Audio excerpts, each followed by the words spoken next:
আসসালামু আলাইকুম সুপ্রিয় চাকরি প্রত্যাশী ভাই বোনেরা, কি অবস্থা? সবাই কেমন আছেন? টিউটোরিয়ালের পক্ষ থেকে সবাইকে অনেক অনেক শুভেচ্ছা এবং স্বাগতম জানাচ্ছি। আমরা এখন ক্লাস শুরু করব। আমাদের বহুল প্রত্যাশিত প্রত্যাশিত এবং আকাঙ্ক্ষিত, আমরা যেটাই বলি না কেন, ইংলিশ লিটারেচারের যে ক্লাসটা, এটা সাধারণত আমরা বিভিন্ন প্ল্যাটফর্মে বা কোনো টিচারের কাছে পাই না। ঠিক আছে, এটা পাইলেও এটা কালে ভদ্রে আমরা এই জিনিসটা পাই, যার কারণে অনেকের একটা আকাঙ্ক্ষা থাকে বা প্রত্যাশা থাকে, স্যার আমাদের যদি একটা ইংলিশ লিটারেচারের ক্লাসটা নেওয়া হতো তাহলে আমরা উপকৃত হতাম। হ্যাঁ, সে কথা ভেবেই আমরা কিন্তু ইংলিশ লিটারেচারের একটা দারুণ ক্লাস নিয়ে আপনাদের সামনে হাজির হয়েছি। ইনশাআল্লাহ আজকের ক্লাস থেকে আপনারা নতুন কিছু জানতে পারবেন, নতুন কিছু শিখতে পারবেন এবং ইংরেজি সাহিত্য সম্পর্কে আপনার একটা ধারণা হবে। আপনারা সবাই জানেন যে আমাদের বিভিন্ন ধরনের যে চাকরির পরীক্ষাগুলো হয়, এই চাকরির পরীক্ষাতে ইংলিশ লিটারেচার থেকে 2-3 মার্ক, 4 মার্ক, 5 মার্ক এরকম মার্কস কিন্তু থাকে। আর মেইনলি সামনে যেহেতু আমাদের বিসিএস পরীক্ষা আসতেছে, আর মাত্র 1 সপ্তাহ সময় আছে, তাই না? প্রায় 10 দিন সময় আছে। তো এই 1 সপ্তাহ 10 দিন পরে আমাদের কিন্তু বিসিএস এর যে পরীক্ষাটা হবে সেখানে কিন্তু কত মার্কস আমরা জানি, প্রায় 15 মার্কস এই লিটারেচার থেকে থাকে, তাই না? ইংলিশ লিটারেচার থেকে থাকে, বিশাল একটা মার্কস। হ্যাঁ, এই সব কিছু মিলায়ে আমরা ইংলিশ লিটারেচারের গুরুত্বটা এবং এই জায়গা থেকে কোন প্রশ্নগুলো বারবার এসেছে, বারবার আসে এবং আসতে পারে, সেই প্রশ্নগুলো নিয়ে আমরা আলোচনা করব। আপনাদের সবার কাছে আমার অনুরোধ থাকবে, আপনারা অবশ্যই আমাকে একটু হেল্প করবেন। এবং প্রথমে আপনারা কি বলে হেল্প করবেন সেটা হচ্ছে, আপনারা একটা কমেন্ট করবেন যে লাউড অ্যান্ড ক্লিয়ার আছে কিনা। Loud and clear, loud and clear আছে কিনা এটা লিখে একটু আমাকে কমেন্ট করে জানাবেন যে আপনারা আমাকে দেখতে পাচ্ছেন কিনা এবং শুনতে পাচ্ছেন কিনা। যারা যে যেখান থেকে জয়েন হয়েছেন তারা একটু দেখতে পাচ্ছেন কিনা, শুনতে পাচ্ছেন কিনা, এটা একটু আমাকে কমেন্টে জানান। তো দ্রুত একটু কমেন্ট করে দেন, দ্রুত কমেন্ট করে দেন। আর যারা দেখতেছেন তারা শেয়ার করে দেন ভিডিওটা, প্লিজ ভিডিওটা আপনারা একটু দ্রুত শেয়ার করে দেন, আমরা দ্রুত ক্লাসে চলে যাব ইনশাআল্লাহ। তো যারা এখনো পর্যন্ত জয়েন হননি তাদেরকেও বলবো যে পরবর্তীতে আপনারা যখন জয়েন হবেন আমাদেরকে এই ভিডিওটা কিন্তু একটু ছড়িয়ে দিতে সাহায্য করবেন। আপনার একটা শেয়ারের মাধ্যমেই কিন্তু আমরা পৌঁছে যাব হাজার হাজার লক্ষ লক্ষ চাকরি প্রত্যাশী ভাই বোনদের দরবারে, তাই না? তো লাউড অ্যান্ড ক্লিয়ার আছে কিনা একটু কমেন্ট করে জানাতে হবে। কই, কেউই তো কমেন্ট করে না স্যার। সবাই কি ঘুমাই গেল নাকি? সবাই কি ঘুমাই ঘুমাই ক্লাস দেখতেছে নাকি? সবাই আমরা এখনো পর্যন্ত যারা লাইভে যুক্ত হয়েছি, তারা যদি একটা সিঙ্গেল কমেন্ট আমরা না করতে পারি তাহলে লাইভে আপনার থাকার প্রয়োজন নেই, আপনি চলে গেলেও কোনো অসুবিধা নাই ক্লাস করাতে। ঠিক আছে? তো মনে করেন যে আমাকে শোনা যাচ্ছে কিনা, ক্লিয়ার আছে কিনা সবকিছু, এটা যদি আপনি বলতেই না পারেন, এত যদি আপনার ইগো থাকে, তাহলে আপনার জন্য এই লাইভটা না। আমি আপনাকে বলবো যে গুড বাই, আপনি চলে যান। আপনার যে এটুকুন যদি করতে অসুবিধা হয় তাহলে এই লাইভটা আপনার জন্য না, তাই না? তো টিউটোরিয়াল অনেক বড় কোচিং, বিখ্যাত পণ্ডিতের ক্লাস। তো আপনারা, হ্যাঁ, লাউড অ্যান্ড ক্লিয়ার আছে, মাশাআল্লাহ, অনেক ধন্যবাদ আপনাকে। লাউড অ্যান্ড ক্লিয়ার আছে, হ্যাঁ। দ্যাটস ওয়াই আমরা অবশ্যই সবাইকে বলবো, সবাইকে রিকোয়েস্ট করব যে আপনারা আমাকে সাপোর্ট করবেন, আমাদের এই প্রতিষ্ঠানটা অথবা আমাদের শিক্ষকদের ক্লাসটা সুন্দরভাবে পরিচালনা করা, হোয়াট এভার দ্যাট ইজ, সেটা কোনো বিষয় না। আপনারা অবশ্যই আমাদের সাথে থাকবেন। You all are the friends and members of this family. আপনারা সবাই আমাদের বন্ধু বান্ধব, আমাদের সদস্য এই পরিবারের। সুতরাং আপনারা যদি সামান্যতম সহযোগিতা না করেন তাহলে how can we conduct a beautiful class for you? I am doing whatever that is your betterment. Okay, আপনার কথা চিন্তা করেই আমরা এই ক্লাসগুলো পরিচালনা করে আসছি বা করতেছি। হ্যাঁ, লাউড অ্যান্ড ক্লিয়ার আছে, আলহামদুলিল্লাহ, অনেক ধন্যবাদ। এটা স্ক্রিনশট দিয়ে রাখো, একটা ছবি দিলে রাখো।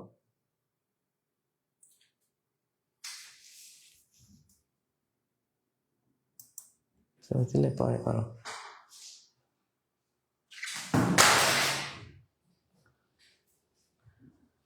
হ্যাঁ, আলহামদুলিল্লাহ, আমি ভালো আছি। আর আপনারা কে কোথা থেকে দেখছেন, কেমন আছেন, অবশ্যই আমাকে একটু জানাবেন। আমরা এখন ক্লাসে চলে যাই।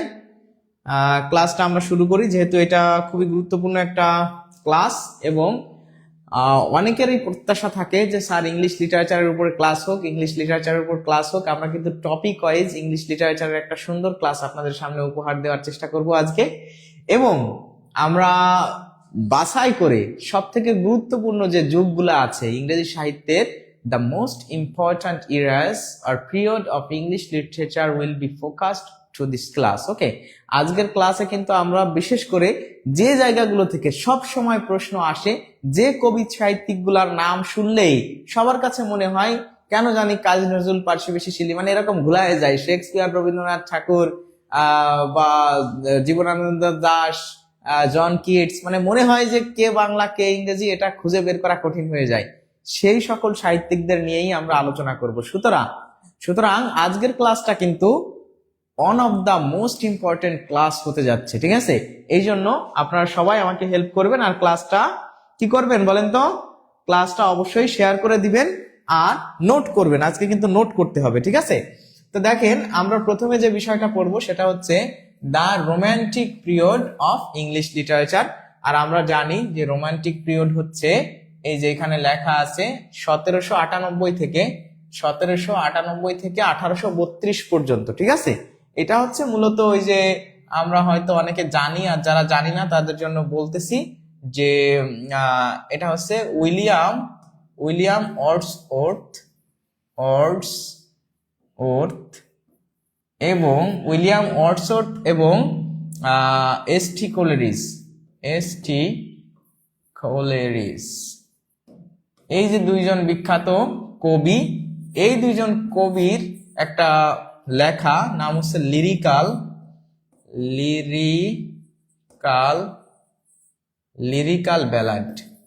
Lyrical ballad. এইটা প্রকাশিত হয় এই 1798 সালে। 98 সালে প্রকাশের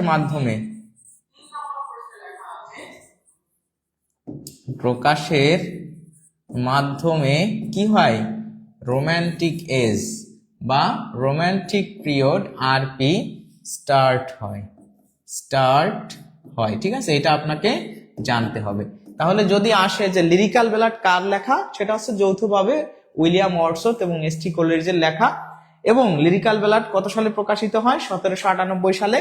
এই জন্য কিন্তু বলা হয় রোমান্টিক পিরিয়ডের জনক যদি বলা হয়, তাহলে আপনি মনে করবেন যে কার কথা বলা হচ্ছে? যে উইলিয়াম ওয়ার্ডসওয়ার্থ এবং এস.টি. কোলেরিজের কথা বলা হচ্ছে। এস.টি. কোলেরিজ দ্যাট মিনস হচ্ছে স্যামুয়েল টেইলর কোলেরিজ, ঠিক আছে? তাহলে এই পর্যন্ত কি ক্লিয়ার? এই পর্যন্ত যদি আমরা ক্লিয়ার হয়ে থাকি তাহলে সবাই একটু বলবো জি স্যার ক্লিয়ার। বাগেরহাট থেকে দেখছে রাসেল হুসাইন, মাশাআল্লাহ। আমি বাগেরহাট থেকে দেখছি সেতু আক্তার, বাহ, অনেক সুন্দর। অনেকেই আমাদের ক্লাসে জয়েন করেছেন। এখন আমরা একটু দেখবো যে রোমান্টিক এজের গুরুত্বপূর্ণ যে বৈশিষ্ট্যগুলো আছে। What are the main and important features of romantic period of English literature? তাহলে ইংলিশ লিটারেচারের এই যুগকে the golden age of lyric বলা হয়। এই লিরিকের যে গোল্ডেন এজ দেখেন, সেটা হচ্ছে আমাদের এই রোমান্টিক পিরিয়ডটা। এই যে লিরিক্যাল ব্যালাড এবং এই লিরিক্যাল ব্যালাড প্রকাশের মাধ্যমে কিন্তু আমাদের কি হয়? এই রোমান্টিক যুগটা শুরু হয়। এইবার কিন্তু প্রাইমারি প্রশ্নে একটা এসেছিল যে golden age of English literature, golden age of English literature. এই যে golden age of English literature, এইটা কিন্তু golden age of English literature ছিল, আর এইটা কিন্তু গোল্ডেন এজ অফ লিরিক। তো golden age of English literature এটা কি আপনারা কি জানেন? Golden age of English literature কোন যুগকে বলা হয়? হ্যাঁ, আপনারা অনেকে হয়তো জানেন, আর যারা জানেন তারা একটু কমেন্ট করে জানান তো যে এখানে ইংলিশ লিটারেচারের কোন যুগকে গোল্ডেন এজ বলা হয়? আপনারা একটু কমেন্ট করে জানাবেন। হ্যাঁ, কোন যুগকে বলা হয় আমরা একটু বলার চেষ্টা করি, আপনারা কমেন্ট করে জানান, আর আমিও এটা আপনাদেরকে বলে দিই। The Elizabethan period, Elizabethan period. এই এলিজাবেথান পিরিয়ডকে বলা হয় golden age of English literature. এই এজের ব্যাপ্তিকাল কত ছিল জানেন? এই এজের ব্যাপ্তিকাল ছিল হচ্ছে 1558 থেকে 1603, এই যে 1603, এই যে ইংলিশ পিরিয়ড আমরা বলি যে ইংলিশ পিরিয়ডের যে মডার্ন এজ, এই মডার্ন এজটা ছিল আলটিমেটলি এলিজাবেথান পিরিয়ড। এবং এই যুগেরই একজন বিখ্যাত সাহিত্যিক, কিন্তু এই এলিজাবেথান পিরিয়ডেরই বিখ্যাত একজন সাহিত্যিক হচ্ছে কে বলেন তো? উইলিয়াম, আমরা ডব্লিউ লিখি, উইলিয়াম শেক্সপিয়ার। শেক্সপিয়ার। তাহলে এই যে উইলিয়াম শেক্সপিয়ারের নাম আপনারা শুনেছেন, এই উইলিয়াম শেক্সপিয়ারকে কি বলা হয় বলেন তো? উইলিয়াম শেক্সপিয়ারকে বলা হয় হচ্ছে ইংরেজি সাহিত্যের বা ইংল্যান্ডের জাতীয় কবি বলা হয় ওনাকে। ওনার আরেকটা হচ্ছে বার্ড অফ অ্যাভন নামে পরিচিত, বার্ড অফ অ্যাভন মানে অ্যাভনের কবি বলা হয়। এবং ওনার আরো একটা পরিচয় হচ্ছে উনি একজন বিখ্যাত নাট্যকার। মানে উনি হচ্ছে কি নিয়ে বেশি বিখ্যাত? কবিতা নিয়ে না, প্লে রাইট। এটা কিন্তু পরীক্ষাতে আসে যে কোনো একজন ব্যক্তি যিনি হচ্ছে নাটক বা ড্রামা রচনা করেন তিনি হচ্ছে প্লে রাইট, বা ওনাকে বলা হয় একজন ড্রামাটিস্ট, একজন ফেমাস কি ড্রামাটিস্ট। হ্যাঁ, সেই শেক্সপিয়ারের জন্ম কখন বলেন তো? শেক্সপিয়ারের জন্ম হচ্ছে এই এলিজাবেথান পিরিয়ডে। এটা শেক্সপিয়ারের জন্ম যারা জানেন যে শেক্সপিয়ারের জন্ম হয়েছে হচ্ছে 1564 আর মৃত্যু হচ্ছে 1616 মনে হয়, ঠিক আছে? তো এই যে এরকম, তো সুতরাং সেটা কিন্তু এই এলিজাবেথান পিরিয়ডের ভিতরেই পড়তেছে, এই জন্য উনি এলিজাবেথান পিরিয়ডের একজন বিখ্যাত সাহিত্যিক।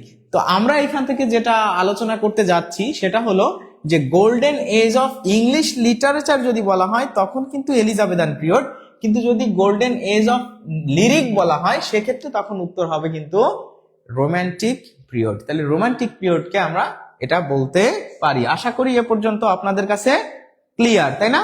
হ্যাঁ, এ পর্যন্ত কি ক্লিয়ার হলে বলবেন ফাদার অফ নোবেল। হ্যাঁ, যাই হোক, ফাদার অফ নোবেল ওনাকে বলা হয় না, ওনারে হচ্ছে ফাদার অফ নোবেল বলা হয় হেনরি ফিল্ডিংকে। এই যে কোনো একজন আমাদের প্রিয় ভাই কেউ একজন লিখেছেন বা বোন, দেখি ফাদার অফ কই চলে গেল, যাই হোক, তো উনি আসলে ফাদার অফ ইংলিশ নোবেল না, ফাদার অফ ইংলিশ নোবেল বলা হয় হচ্ছে হেনরি ফিল্ডিংকে। হ্যাঁ, আচ্ছা, উনি তো নোবেল লেখেনই নাই, উনি তো আসলে লিখেছেন ড্রামা। মানে নোবেল আর ড্রামা তো এক জিনিস না, নাটক আর উপন্যাস কি সেম না? এটা দুইটা আলাদা জিনিস। আচ্ছা, এইবার আমরা আসি যে এই যে রোমান্টিক পিরিয়ড, এই রোমান্টিক পিরিয়ডের যে প্রমিনেন্ট রাইটাররা আছে, বিখ্যাত রাইটাররা আছে, তারা কারা, কাদের সম্পর্কে আমার মোটামুটি একটু ভালো করে জানতে হবে। দেখেন, প্রথমেই আছে উইলিয়াম ওয়ার্ডসওয়ার্থ। এনাকে কি বলা হয় বলেন তো? এই উইলিয়াম ওয়ার্ডসওয়ার্থকে বলা হয় পোয়েট অফ নেচার, তাই না? আবার পোয়েট অফ চাইল্ডহুডও বলা হয়, ঠিক আছে? পোয়েট অফ চাইল্ডহুড বা চাইল্ড অথবা পোয়েট অফ নেচার নামে ওনাকে ডাকা হয়। আর এস.টি. কোলেরিজ বা স্যামুয়েল টেইলর কোলেরিজ, উনিও কিন্তু একজন এই রোমান্টিক এজের প্রবক্তা।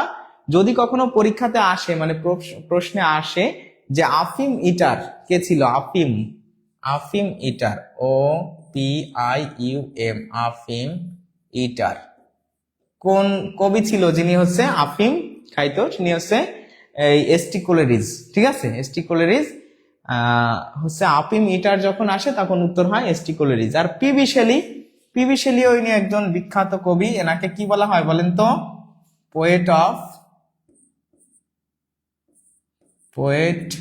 অফ স্কাইলার্ক, ঠিক আছে? অথবা পোয়েট অফ হোপ বা পোয়েট অফ রিজেনারেশন, এই সব কিছুই কার উপাধি বলেন তো? PB Shelley. আবার জন কিটস, আরো একজন বিখ্যাত কবি, তাই না? জন কিটস, ওনাকে বলা হয় পোয়েট অফ বিউটি। এনার নাম কি? Poet of beauty. ওনার কিন্তু আরো একটা উপাধি আছে, খুবই বিখ্যাত উপাধি, man of medicine. Man of medicine, medicine, man of medicine. তাহলে কে কিটস, কে টি, ইনি হচ্ছে মূলত এই যে যদি বলা হয় যে কে টিউবারকুলোসিস রোগে মারা যান, কোন কবি ইংরেজি সাহিত্যের, ইনি কিন্তু টিউবারকুলোসিসে মারা যান, ঠিক আছে, টিউবারকুলোসিসে মারা যান, এই যে জন কিটস, হ্যাঁ, জন কিটস হচ্ছে টিউবারকুলোসিসে মারা যান। আচ্ছা, আর ওনার আরো একটা উপাধি আছে, ওনাকে বলা হয় পোয়েট অফ সেন্সাসনেস, সেন্সাসনেস, ঠিক আছে। দেখেন একজন বিখ্যাত কবি, হ্যাঁ। তো আরো আমরা যদি এখানে জানি, এখানে উইলিয়াম ব্লেককে মূলত হচ্ছে বলা হয় poet and painter, poet and painter, হ্যাঁ, এনার উপাধি হচ্ছে পোয়েট অ্যান্ড পেইন্টার। আর লর্ড বাইরনকে সবাই আমরা মনে হয় জানি যে লর্ড বাইরন হচ্ছে রিবেল পোয়েট। ওনার উপাধি কি? Rebel poet. আমরা সবাই নজরুলকে তুলনা করে থাকি বা নজরুলের সাথে বাইরনকে তুলনা করে থাকি, তাই না? আচ্ছা, তারপর এই যে একজন আছে জেন অস্টিন বা জন অস্টিন, এই জন অস্টিনকে জানেন? ওনার একটা খুবই রোমান্টিক একটা মানে খুবই সুন্দর একটা উপাধি আছে যে অ্যান্টি রোমান্টিক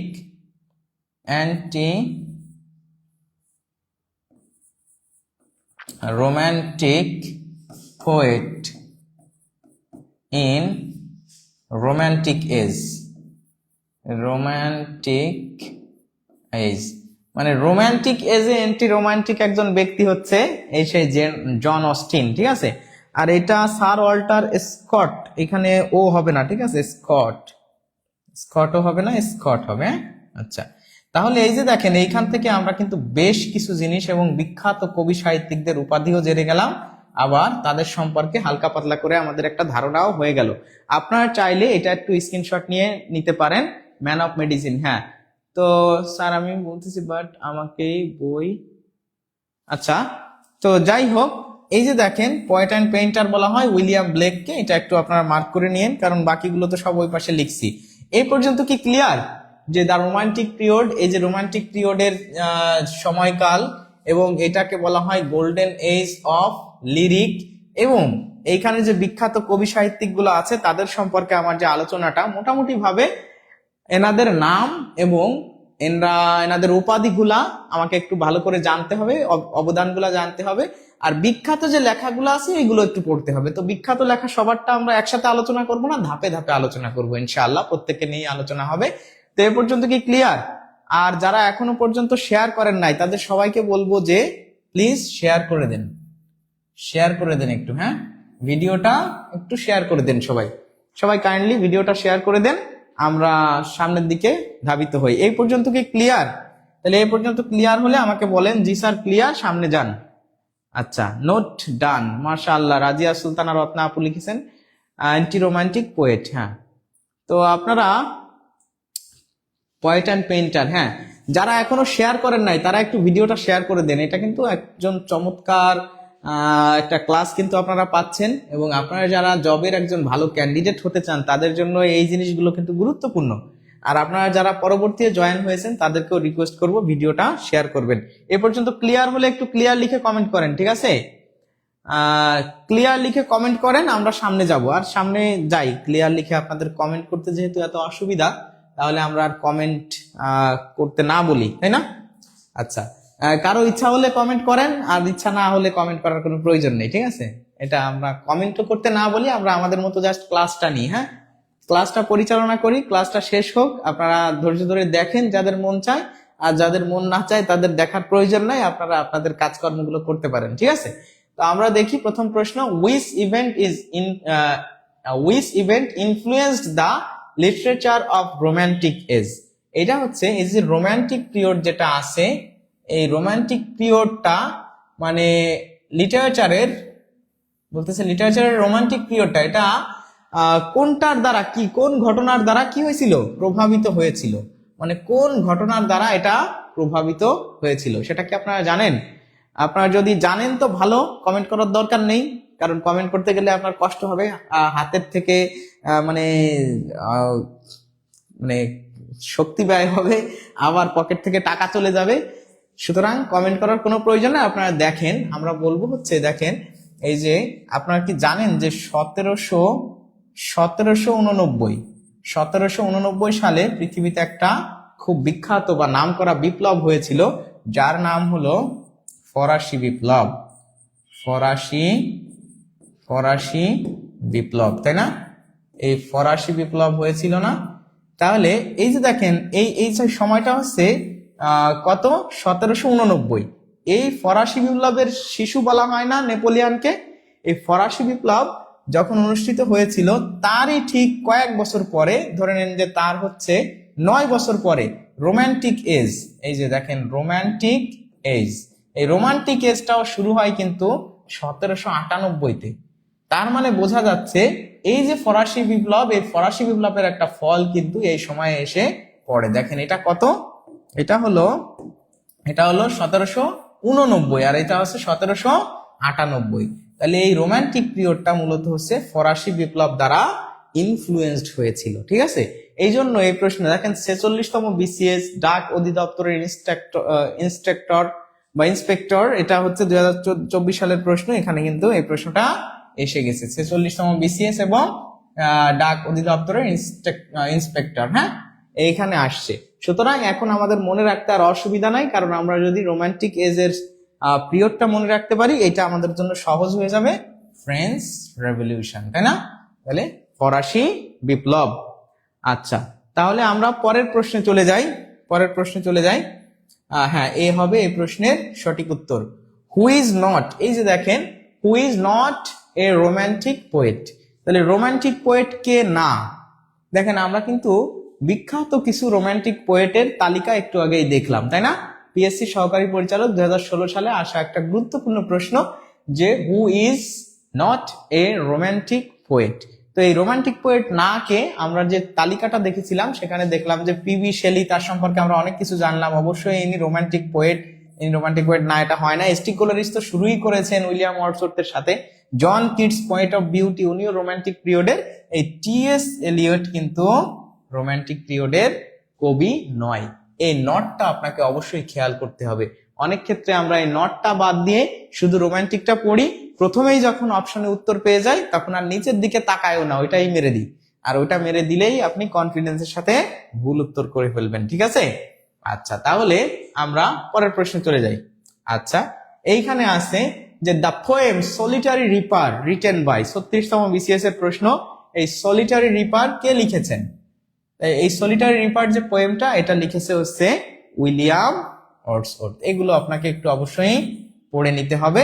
আর দেখেন এখানে যে কয়জন আছে, আমরা রোমান্টিক যুগ নিয়ে পড়তেছি, তো এখানে টেকনিক্যালি যদি আপনি প্রশ্নের উত্তর করতেন তাও এটা করা উচিত ছিল, কারণ ডব্লিউ.বি. ইয়েটস আর ওয়ার্ডসওয়ার্থের নামই আমরা কিন্তু এর আগের লিস্টে দেখছি, বাকি দুজনের নাম দেখি নাই, ঠিক আছে? তো যাই হোক, উইলিয়াম ওয়ার্ডসওয়ার্থের আরো বিখ্যাত কিছু লেখা আছে, আপনাকে এটা একটু পড়ে ফেলতে হবে। আমরা পরের প্রশ্নে চলে যাই। এখানে আছে who is known as the poet of nature. তো আমি মনে হয় এটা আপনাদেরকে খুব সুন্দর করে একটু আগে বললাম যে পোয়েট অফ নেচার আসলে কাকে বলা হয়, ঠিক আছে? তো দেখেন আছে Lord Tennyson, John Milton, John Keats, William Wordsworth.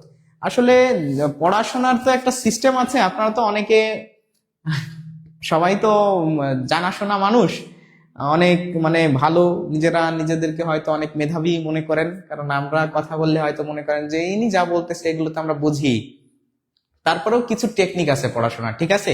আপনি যখন ফরাসি বিপ্লবের সালটা পড়তেছেন, রোমান্টিক এজটাকে যখন রোমান্টিক এজের সালটা মুখস্থ করে ওইটার সাথে কানেক্ট করতেছেন, এভাবে হচ্ছে আপনি বুঝে পড়তেছেন, যদিও মুখস্থ জিনিস কিন্তু আপনি কানেক্ট করে পড়তেছেন। আপনি যদি ধরে নেন যে রোমান্টিক পিরিয়ডের বিখ্যাত যে কবিগুলার নাম, এই কবিগুলার নাম যদি আপনি পড়েন, ঠিক আছে, তাহলে দেখবেন যে এইখানে আপনি যে রোমান্টিক পোয়েট বা লিটারেচার বা নেচার যেটাই বলেন না কেন, সেখানে এই যে লর্ড টেনিসন, ইনি কিন্তু রোমান্টিক পিরিয়ডের কোনো কবি না, জন মিল্টন ইনিও না, এই দুইজন আছে, তাহলে এই দুজনের থেকে একজন হবে। আর আমরা এর আগে বলছি ইনি হচ্ছে পোয়েট অফ বিউটি, সুতরাং ইনি হবে না পোয়েট অফ নেচার, এটা হবে উইলিয়াম ওয়ার্ডসওয়ার্থ। এই জায়গায় এই প্রশ্নগুলো দেখেন, এখন আপনি মনে করেন পড়ছেন এমন, কিন্তু পরীক্ষাতে আপনি পড়বেন কিভাবে? পরীক্ষার আগে আপনার পড়ার সিস্টেম হবে এরকম যে poet of nature, poet of nature আপনি নোট করলেন। এবার পোয়েট অফ লাভ, এবার পোয়েট অফ মনে করেন যে বিউটি। এই জিনিসগুলো কিন্তু মোটামুটি প্রায় কাছাকাছি, তাই না? আর এই যে poet of beauty, love, nature, এই জিনিসগুলো যেহেতু কাছাকাছি, আপনি এই তিনটাকে একটু এক জায়গায় নিয়ে আসবেন, দেখবেন যে এইগুলোই আপনার প্রবলেম হবে। এই বিউটি থাকবে, লাভ থাকবে, নেচার থাকবে, আপনি ভুলাই যাবেন। তখন এই যে নেচার থাকলে হচ্ছে William Wordsworth, poet of love হচ্ছে জন ডান হচ্ছে poet of love. Poet of বিউটিকে এই যে দেখেন জন কিটস। এইভাবে আপনি যখন কানেক্ট করে আইডিয়াগুলো পড়বেন না, তখন আলটিমেটলি আপনার ডেভেলপমেন্টটা হবে। তা না হলে আপনি সারা জীবন পড়বেন, সারা জীবন ভিডিও দেখবেন, সারা জীবন বিভিন্ন কোর্সে ভর্তি হবেন, স্যারদের কাছে যাবেন, বাসায় এসে পস্তাবেন এবং বলবেন যে স্যার অনেক পড়াশোনা করছি কিন্তু পরীক্ষার হলে যে পারি নাই, আর ইংরেজিতে আমি দুর্বল। হ্যাঁ, এটাই আপনার বলে যেতে হবে, ঠিক আছে? ইংরেজিতে আপনি যে দুর্বল, এটাই সারা জীবন আপনার বলে যেতে হবে। কোনো অসুবিধা নাই, আপনার যদি বলতে ভালো লাগে আপনি তো অবশ্যই বলবেন। এই যে দেখেন, কেবলই আলোচনা করলাম যে the poet of beauty is, তাহলে যে পোয়েট অফ বিউটি অবশ্যই জন কিটস। আমরা এই যে কেবলই এটা আলোচনা করে দিলাম, তো এভাবে পড়তে হবে, ঠিক আছে? এইবার আমরা আসি ভিক্টোরিয়ান পিরিয়ডে। ভিক্টোরিয়ান পিরিয়ড সম্পর্কে আপনাদেরকে একটু জানাই। দেখি ভিক্টোরিয়ান পিরিয়ডে কিন্তু খুবই একদম মানে সেই মাপের বিখ্যাত কিছু রাইটার আছেন। তো ভিক্টোরিয়ান পিরিয়ডটা মূলত শুরু হয়েছে হচ্ছে 1832 থেকে 1901 পর্যন্ত। কারণ ওই যে আমাদের এর আগের যে যুগটা ছিল, এর আগের যুগটার কাল ব্যাপ্তি যে রোমান্টিক পিরিয়ড ছিল কিন্তু 1798 থেকে 1832 পর্যন্ত। তো এই শেষ হওয়ার সাথে সাথেই ভিক্টোরিয়ান পিরিয়ডটা শুরু হয়, এবং ভিক্টোরিয়ান পিরিয়ডের নামকরণটা মূলত হয়েছে কুইন ভিক্টোরিয়ার নাম অনুসারে, ঠিক আছে? কুইন ভিক্টোরিয়ার নাম অনুসারে উনি হচ্ছে 1937 সাল থেকে 1901 সাল পর্যন্ত ইংল্যান্ড শাসন করেন। ভিক্টোরিয়ান যুগেই ইংলিশ লিটারেচারের সব থেকে বেশি অগ্রগতি সমৃদ্ধি লাভ করে। অনেকে এই যুগকে উপন্যাসের স্বর্ণযুগ, এটা দেখেন যে গোল্ডেন পিরিয়ড অফ নোবেল। তাহলে এই যে দেখেন, আপনি যখন জানবেন না তখন তো আপনার কোনো কনফিউশন নাই, কারণ আপনি তো জানেন না, আপনার কি কনফিউশন? যখনই জানবেন কনফিউশন শুরু হবে, বুঝতে পারছেন? তো কনফিউশন মনে করেন এই যে যখন গোল্ডেন পিরিয়ড থাকতেছে, কখনো থাকতেছে golden period of English literature, কখনো থাকতেছে গোল্ডেন পিরিয়ড অফ নোবেল, কখনো থাকতেছে গোল্ডেন পিরিয়ড অফ লিরিক, তাই না? তাহলে সেক্ষেত্রে আপনাকে যখন বলা হচ্ছে যে গোল্ডেন পিরিয়ড, হ্যাঁ আচ্ছা, তাহলে দেখেন যে গোল্ডেন পিরিয়ড, শুধু মনে করেন যে একটা গোল্ডেন পিরিয়ড থাকলো, আবার থাকলো গোল্ডেন পিরিয়ড অফ লিরিক, আবার মনে করেন যে থাকলো যে গোল্ডেন পিরিয়ড অফ নোভেল। তখন কিন্তু প্রত্যেকটা প্রশ্নের উত্তর আলাদা। এখন আপনি তো বাসাতে একটা গোল্ডেন মুখস্থ করে গেছেন, পরীক্ষার হলে তো গোল্ডেন গুলোর সাথে আরো কিছু আছে, তাই না? তখন কি ওই যেটা বাসার থেকে পড়ে গেছেন ওইটাই দাগাবেন? অবশ্যই দাগাবেন, তাই না? আর অবশ্যই দাগাবেন, অবশ্যই সেটা ভুল যাবে, কোনো অসুবিধা নেই। তাহলে গোল্ডেন পিরিয়ড যদি বলা হয় তখন কিন্তু এলিজাবেথান পিরিয়ড।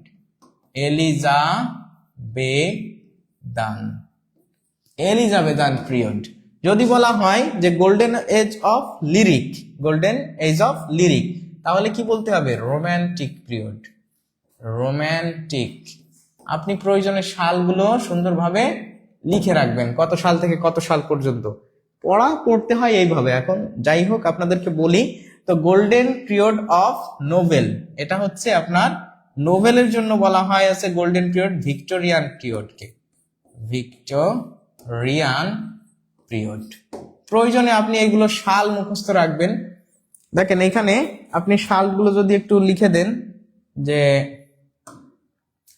এখানে এলিজাবেথান পিরিয়ডটা যেরকম 1558 থেকে 1603, তারপর রোমান্টিক পিরিয়ডটা যেরকম আপনার 1798 থেকে 1832, আবার ভিক্টোরিয়ান হচ্ছে 1832 থেকে 1901। হ্যাঁ, তাহলে আপনার পড়াশোনার স্টাইলটা হবে এরকম, আর এভাবে আপনার কনফিউশন দূর হবে। আর এটা আপনি করবেন না, কোনো অসুবিধা নাই, কনফিউশন সারা জীবন থাকবে, ঠিক আছে?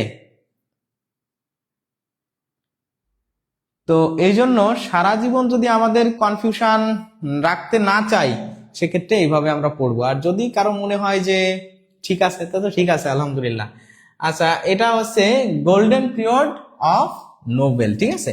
আর রোমান্টিক, এটা হচ্ছে রবার্ট ব্রাউনিং নামে একজন যে কবি আছেন, বা উনি হচ্ছে মূলত রবার্ট ব্রাউনিং, হ্যাঁ রবার্ট ব্রাউনিং কবি একজন। তো উনি ড্রামেটিক মনোলগ, যেটা এই যে ড্রামেটিক মনোলগ, এটার মাধ্যমে এই ভিক্টোরিয়ান যুগের একটা কবিতা নিয়ে এটা আলাদা একটা ভাইবসে তুলে দিয়েছিলেন, যেরকম ওইখানে তুলেছিলেন উইলিয়াম ওয়ার্ডসওয়ার্থ, ঠিক আছে। এই যুগের প্রধান প্রধান বৈশিষ্ট্য এগুলো আমাদের আর প্রয়োজন নেই, আমরা মনে হয় এই কয়টা জিনিস যদি জানি। নোবেল, এটা এত এদের যে সময়কাল বা ব্যাপ্তি, যেটা এটা একটু আপনারা মনে রাখবেন, গোল্ডেন এজ। আর এটা হচ্ছে ড্রামেটিক মনোলগ, সেটা হচ্ছে রবার্ট ব্রাউনিং মূলত এটা শুরু করেছিলেন, ঠিক আছে। এই পর্যন্ত জানলেই ওকে। এরপরে আমরা আসি এই যুগের বিভিন্ন কবি সাহিত্যিকদের সম্পর্কে একটু আলোচনায়। তো এই যে দেখেন এখানে আসে প্রথমেই যে বিখ্যাত রাইটারদের ভিতরে আছে ম্যাথু আর্নল্ড, তারপর আলেকজান্ডার ডুমাস, হ্যাঁ, Lord Alfred Tennyson, Charles Dickens, Edgar Allan Poe, Robert Browning, George Eliot, William Makepeace Thackeray. এখানে মোটামুটি ভাবে সব কয়জনই গুরুত্বপূর্ণ। তবে যদি আপনাকে বলা হয় যে আপনি স্টার দিয়ে পড়তে চান, তাহলে কাদের কথা অবশ্যই পড়বেন?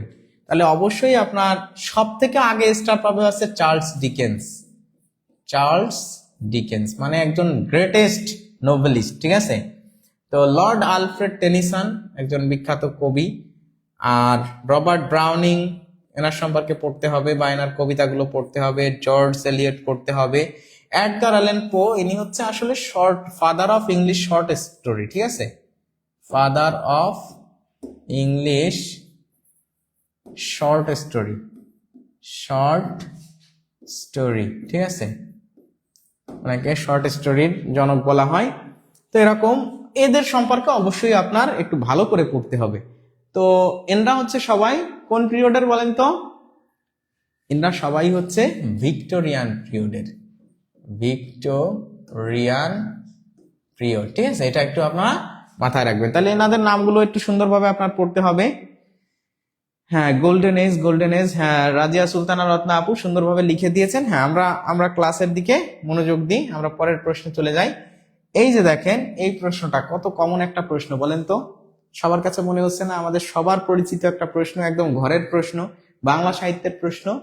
এই যে the two cities in a tale of two cities, বলতেছে এ টেল অফ টু সিটিজ যে নোভেলটা আছে, বিখ্যাত নোভেল, এটা কার লেখা? চার্লস ডিকেন্সের লেখা। আপনারা এটা মনে হয় জানেন যে এ টেল অফ টু সিটিজ এটা হচ্ছে চার্লস ডিকেন্স।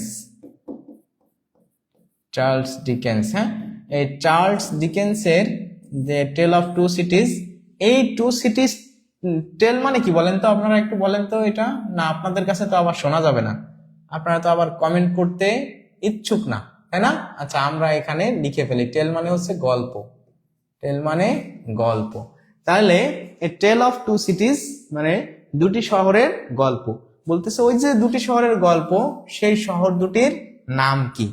আপনারা হয়তো জানেন সবাই সেই দুটা শহরের নাম। আমরা জানি যে এটাও ফরাসি বিপ্লব নিয়ে মূলত লেখা, আর ফরাসি বিপ্লব এর পরবর্তীতে এই যে যে লেখা হয়েছিল সেই দুইটা শহরের নাম ছিল, একটা হচ্ছে প্যারিস আর একটা হচ্ছে লন্ডন। ঠিক আছে, এই দুইটা শহর, একটা হচ্ছে লন্ডন আর একটা হচ্ছে প্যারিস।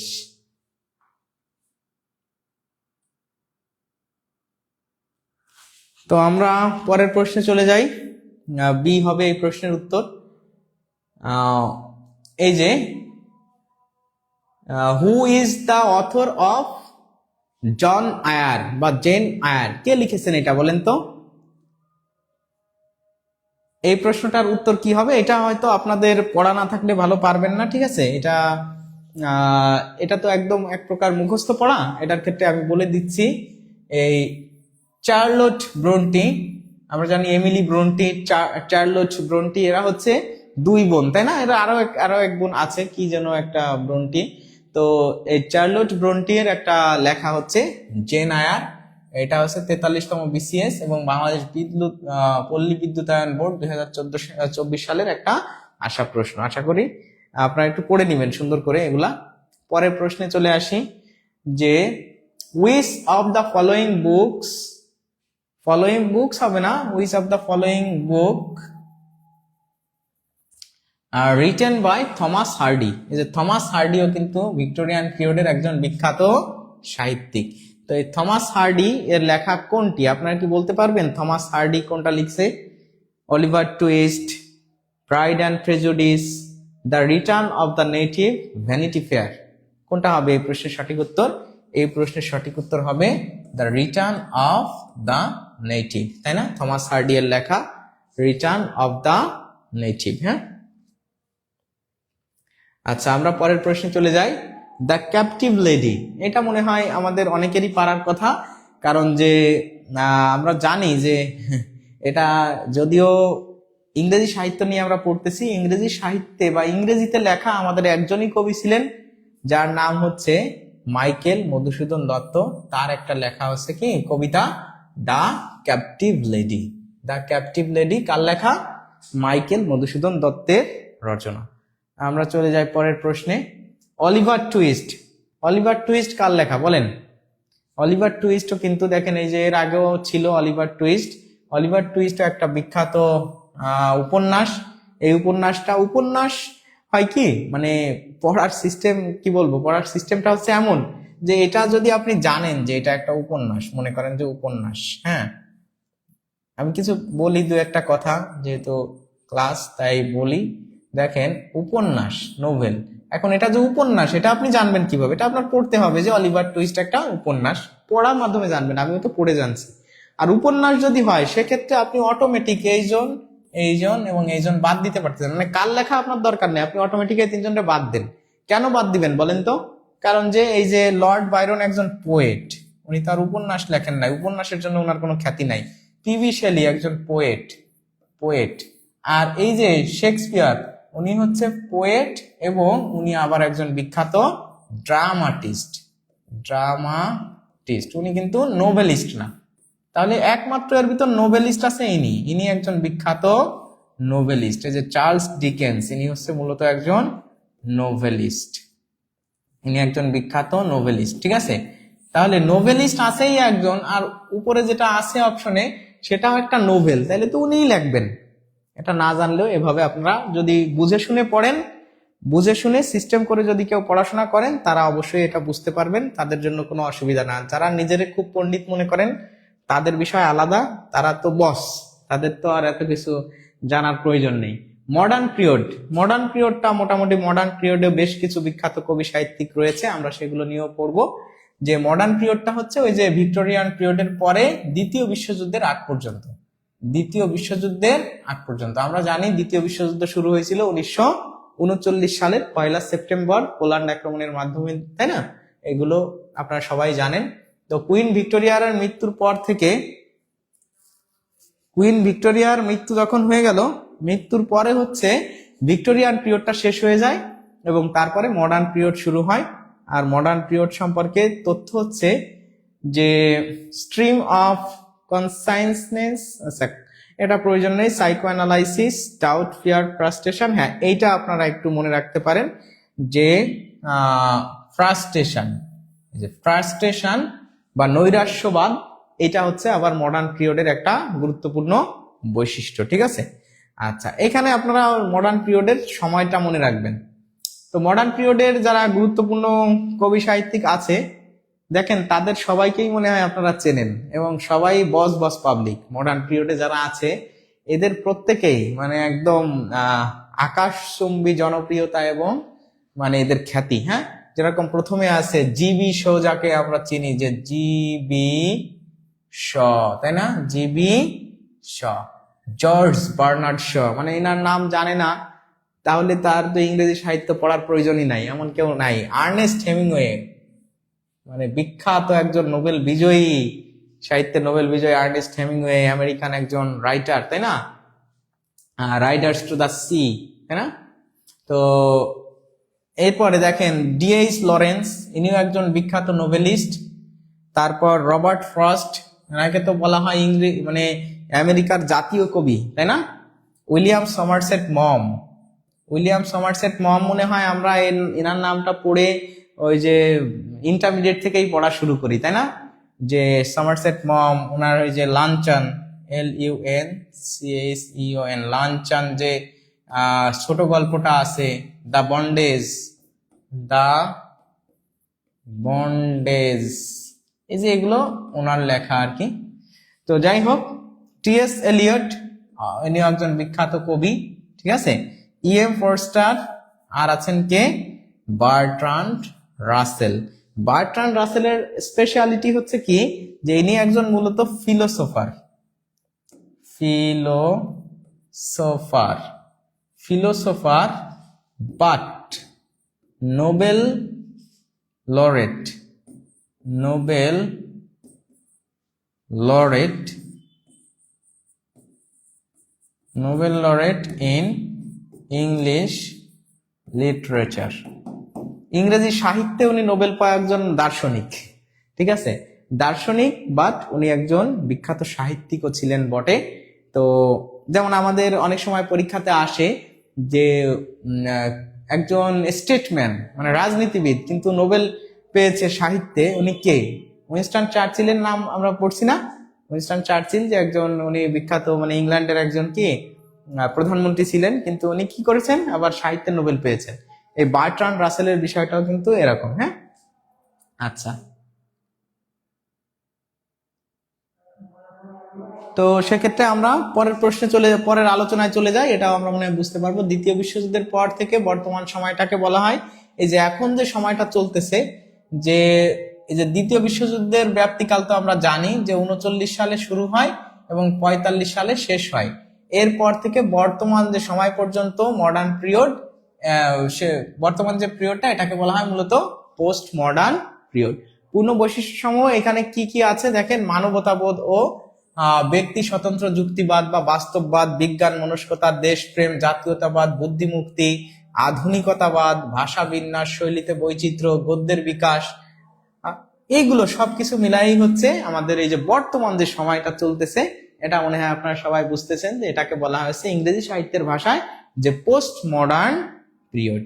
তো আমরা এরপরের আলোচনায় যাই। এই যে দেখেন যে the author of a farewell to arms, এটা কার লেখা? এটাও ওই যে আমি একটু আগে বলতেছিলাম যার কথা, যে উনি একজন বিখ্যাত রাইটার, আমেরিকান রাইটার, যার নাম মানে সবাই আমরা জানি। তো আমেরিকান জানলে আবার এখানে কমন হয়ে যায়, তাই না? সেটা হচ্ছে Ernest Hemingway, a farewell to arms. তো ফেয়ারওয়েল টু আর্মস হচ্ছে আর্নেস্ট হেমিংওয়ের লেখা। আমরা পরের প্রশ্নে চলে যাই যে দ্য সান অলসো রাইজেস, তাইলে দ্য সান অলসো রাইজেস। দেখেন এই এরকম কিন্তু আরো একটা লেখা আছে, এই অলসোটা শুধু নাই, ঠিক আছে? সান রাইজিং আছে, সান রাইজিং, অথবা দা সান রাইজেস, এরকম, ঠিক আছে? ওইটা কিন্তু লেখা জন ডানের, জন ডান, হ্যাঁ, জন ডান। তো আপনারা হচ্ছে এই যে সমজাতীয় যখন পাবেন, সমজাতীয় কোনো কিছু পাবেন, তখন ওই দুইটাকে এক জায়গায় নিয়ে আসবেন, ঠিক আছে? এক জায়গায় যদি নিয়ে আসতে পারেন ওই দুটো একটু নোট করে ফেলবেন, ওই বইতে লিখে ফেলবেন, বইতে যেখানে আপনি প্রশ্ন সলভ করতেছিলেন সেখানেই লিখে ফেলবেন। দেখবেন যে আপনার জন্য এটা কনফিউশনটা দূর হয়ে যাচ্ছে, কনফিউশনটা কেটে যাচ্ছে। তো কনফিউশন কেটে গেলে তখন কিন্তু আপনার কেমন ওই পরীক্ষার হলে মার্কস পাওয়াটার একটা প্রবাবিলিটি বেড়ে যাবে, তাই না? তাহলে সেক্ষেত্রে এইখানে সানরাইজেস আবার সান অলসো রাইজেস, তাই না, এরকম। তো এই সানরাইজেস হচ্ছে মূলত আর্নেস্ট হেমিংওয়ের লেখা, ঠিক আছে, আর্নেস্ট হেমিংওয়ে, এই নোভেলটা আর্নেস্ট হেমিংওয়ের লেখা। আচ্ছা, আমরা চলে যাই পরে। এই যে অ্যানিম্যাল ফার্ম, এটাও আমরা মনে হয় সবাই উত্তর করতে পারবো। হু is the author of animal farm? Animal ফার্মটা খুবই জনপ্রিয় রূপকধর্মী একটা উপন্যাস। এটা আমরা অনেকে বাংলায়ও পড়েছি। এই একই প্রশ্ন দেখেন 10তম বিসিএস, 12তম বিসিএস, 28তম বিসিএস, অনেক জায়গায় আসছে। এটা আমার খুবই মানে প্রিয় একজন সাহিত্যিক, ইংরেজি সাহিত্যের, আমার পছন্দের, খুব আমার পছন্দের হলে না হলে তো কিছুই আসা যায় না। তবে ওনার বিখ্যাত বিখ্যাত অনেক লেখা আছে, ওনার কনসেপ্ট গুলাও খুব ভালো। তারই, যার মূলত হচ্ছে নাম হচ্ছে মূলত এরিক আর্থার ব্লেয়ার। এটা হচ্ছে মেইন নাম ওনার মূলত। আর ওনার ছদ্মনাম বা উপাধি হচ্ছে জর্জ অরওয়েল। এই জর্জ অরওয়েল হচ্ছে লিখেছেন দ্য অ্যানিম্যাল ফার্ম। আরো একটা বিখ্যাত লেখা আছে ওনার এরকম 1984, আরো অনেক আছে, the shooting of animal, the shooting an elephant, এরকম মোটামুটি ভাবে বেশ কিছু ওনার লেখা আছে। হ্যাঁ, তো জর্জ অরওয়েল, যার নাম হচ্ছে এরিক আর্থার ব্লেয়ার, এটা অ্যানিম্যাল ফার্ম ওনার লেখা। এ প্যাসেজ টু ইন্ডিয়া, এটা একটু আপনারা যদি উত্তর করতে পারেন, এ প্যাসেজ টু ইন্ডিয়া কার লেখা? এই যে 42তম বিশেষ বিসিএস এ কিন্তু এটা এসেছে, এ প্যাসেজ টু ইন্ডিয়া, এটা হচ্ছে কার লেখা? পড়তে হবে, এগুলো আপনারা পড়ে নেবেন। E.M. ফোরস্টারের হয়তো এই লেখাটা, E.M. ফোরস্টার, হ্যাঁ E.M. ফোরস্টারের লেখা প্যাসেজ টু ইন্ডিয়া। এই যে দেখেন, আমি কেবল যে কথাটা বলতেছিলাম যে who is the author of 1984, এটা কিন্তু কেবলই আমি বললাম যে এখানে দেখেন আবার আছে H.G. ওয়েলস। হ্যাঁ, H.G. ওয়েলস না, এটা হচ্ছে জর্জ অরওয়েল। কেউ যদি আবার ওয়েলস পড়ে ফেলে তাহলে হবে না। আচ্ছা, তাহলে আমরা পরের প্রশ্নে চলে যাই। পরের প্রশ্ন হচ্ছে পোস্ট মডার্ন সম্পর্কে যদি আমরা একটু আলোচনা করি। আমরা কিন্তু মোটামুটি ভাবে সব থেকে গুরুত্বপূর্ণ যে সেশনগুলো আছে বা পিরিয়ডগুলো আছে সেইগুলো নিয়ে আলোচনা করার চেষ্টা করতেছি, ঠিক আছে? তো হ্যাঁ, সেইগুলো নিয়ে যেহেতু আমরা আলোচনা করতেছি, সেই আলোচনার একটা অংশ হিসাবে যে পোস্ট মডার্ন পিরিয়ডটাকে আমরা রেখেছি, কারণ পোস্ট মডার্ন পিরিয়ডে যে কয়জন আছে তার ভিতরে এই যে এইটা কিন্তু পরীক্ষাতে আসছিল, এই যে অরুন্ধতী রয়, কি একটা লেখা আপনাদের আসছিল মনে হয় এনার, তাই না? তো এখানে আপনারা অবশ্যই এমিলি ডিকিনসন আর অরুন্ধতী রয় সম্পর্কে, J.Q. রাউলিং, এই তিনজনের সম্পর্কে হালকা পাতলা একটু পড়ে যাবেন, ইনশাআল্লাহ এখান থেকেও আপনার কি কমন হবে। তো এখানে সেপ্টেম্বর অন যশোর রোড, এটা মনে হয় আমাদের সাহিত্য না, এটা আপনারা বলতে পারেন যে সাধারণ জ্ঞান, মুক্তিযুদ্ধ ভিত্তিক বা এই ধরনের একটা সাধারণ জ্ঞান, বাংলাদেশ বিষয়াবলী পড়লেই পারা যাবে। সেপ্টেম্বর অন যশোর রোড, এটা হচ্ছে অ্যালেন জিন্সবার্গের একটা বিখ্যাত লেখা, ঠিক আছে, অ্যালেন জিন্সবার্গ। আচ্ছা, এরপর ক্যাপটিভ লেডি, এটা একটু আগেই আপনাদেরকে বলা হয়েছিল ক্যাপটিভ লেডি কার লেখা। তাহলে মাইকেল মধুসূদন হচ্ছে মূলত দ্য ক্যাপটিভ লেডি বা ক্যাপটিভ লেডিটা লিখেছেন। হ্যাঁ, ডি। আচ্ছা, the author of book a thousand splendid suns, a thousand splendid sun, এটা কার লেখা? আপনারা একটু কমেন্ট করে জানাবেন যে সালমান রশিদি, ফারাহ আহমেদি, খালেদ হোসেনি, বিক্রম। এটা হচ্ছে খালেদ হোসেনির মনে হয়, এক্স্যাক্টলি আমার এই মুহূর্তে মনে পড়ছে না, তবে খালেদ হোসেনি হবে। উত্তরটা দেখে নি, দেখি। হ্যাঁ, খালেদ হোসেনির একটা লেখা হচ্ছে এ থাউজেন্ড স্প্লেন্ডিড সানস। আচ্ছা, আমরা পরের প্রশ্নে আসি। এটাও আমাদের জন্য খুবই গুরুত্বপূর্ণ একটা প্রশ্ন। আমরা সাধারণ জ্ঞানের জন্য এই প্রশ্নগুলো অনেক ক্ষেত্রে পড়ে থাকি। এটা যদি বলেন যে সাহিত্য, তাহলে সাহিত্যের ভিতরে এত বেশি ফোকাস না হলেও সাধারণ জ্ঞানের ভিতর খুবই ফোকাসড একটা question, who is the author of India wins freedom. তো একটা আছে যে ইন্ডিয়া উইন্স ফ্রিডম, আর আরেকটা কিন্তু আছে wings of fire. Wings of fire, wings of fire, হ্যাঁ, এই উইংস অফ ফায়ার আর ইন্ডিয়া উইন্স ফ্রিডম, এটা কিন্তু মানে নাম শুনতে একই রকম মনে হলো, দুইজন এক ব্যক্তি না, ঠিক আছে। এটা হচ্ছে মূলত আব্দুল কালাম না, এখানে ভুল আছে, ঠিক আছে, এখানে হবে আবুল কালাম। আবুল কালাম, এই আবুল কালাম আজাদের লেখা আছে ইন্ডিয়া উইন্স ফ্রিডম। আর এই উইংস অফ ফায়ার এটা লিখেছেন APJ আব্দুল, ইনি হচ্ছে আব্দুল কালাম আজাদ, আব্দুল কালাম আজাদ, ঠিক আছে। এই উইংস অফ ফায়ার লিখেছেন, আর ইন্ডিয়া উইন্স ফ্রিডম লিখেছে আবুল কালাম আজাদ, ঠিক আছে, এটা হচ্ছে আবুল কালাম আজাদ। বিভিন্ন সবাই বিভিন্ন পরীক্ষার প্রশ্নেও এই জিনিসটা ভুল থাকে, মানে প্রশ্নে ভুল থাকে, তা তো আপনারা সবাই জানেন। সেটা হয় প্রিন্টিং মিস্টেক, অথবা দেখা যাচ্ছে কোনো একটা বই থেকে তুলে দিছে, বইতে ভুল ছিল, তাই হয়তো ওনারা খেয়াল করেন নাই। এরকম দেখেন একটা জিনিস কিন্তু প্রায় ভুল আসে, যে গীতাঞ্জলির ইংরেজি অনুবাদ কে করেছেন। গীতাঞ্জলির ইংরেজি অনুবাদ কে করেছেন, সেখানে রবীন্দ্রনাথের নামই থাকে না, অথচ গীতাঞ্জলির ইংরেজি অনুবাদ কিন্তু রবীন্দ্রনাথই করেছেন। শুধু গীতাঞ্জলির ভূমিকাটুকুন ট্রান্সলেট করেছিলেন হচ্ছে W.B. Yeats। অনেকে এগুলো অপশনেই রাখে না, ঠিক আছে। আচ্ছা, যাই হোক, এটা আবুল কালাম আজাদ হবে। আচ্ছা, ব্রিক লেন, এই ব্রিক লেনও কিন্তু খুবই একটা বিখ্যাত লেখা, এটাও পরীক্ষাতে প্রায়ই আসে, অনেকবার আসা প্রশ্ন। মনিকা আলী লিখেছেন ব্রিক লেন। ব্রিক লেন লিখেছেন কে? মনিকা আলী। আপনারা এই যে আজকে যে ক্লাসটা করলেন, ক্লাসটায় ইংরেজি সাহিত্য সম্পর্কে মোটামুটি কি একটু ধারণা হলো? তাহলে ইংরেজি সাহিত্য আপনাকে কিন্তু এই যে কয়েকটা যুগ একদম ধরে ধরে মূল টপিকগুলো কোন ব্যক্তি সম্পর্কে আপনাকে পড়তে হবে সেগুলো কিন্তু আপনাদের আমরা একটু কি করে দিলাম, ধরায় দিলাম। তো এইভাবে যদি আপনি পড়েন, সাহিত্যের পড়াটা কিন্তু খুবই সংকীর্ণ, খুবই ছোট। এখন করতে হবে কি, এই বিখ্যাত সাহিত্যিকদের বিভিন্ন লেখা, অথবা বিভিন্ন, বিশেষ করে আপনারা যদি BCS এর প্রিভিয়াস কোশ্চেন গুলো সলভ করে ফেলেন, BCS কোশ্চেন